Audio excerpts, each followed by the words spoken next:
Dünyada ən gözəl ad kimi Sofiya seçilib.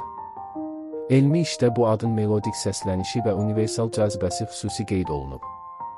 Sofiya adı bir çox dillər və mədəniyyətlərdə istifadə olunur. Araşdırmaçılar tədqiqat zamanı təxminən 100 müxtəlif adı analiz ediblər. İştirakçılar adları səslənməsinə görə qiymətləndiriblər və Sofiya adı davamlı olaraq ən yüksək qiymətləri alıb. Tədqiqatçılar bunu yumşaq samitlər və ahəngdar saitlərin harmonik birləşməsi ilə izah edirlər. Buna görə də ad qulaq üçün xoş səslənir. Birmingham Universitetinin dilçiləri də deyirlər ki, Sofiya adı təkcə səslənişi ilə deyil, həm də zəngin mənası və tarixi ilə seçilir. Sofiya qədim Yunan sözüdür, mənası müdriklik deməkdir.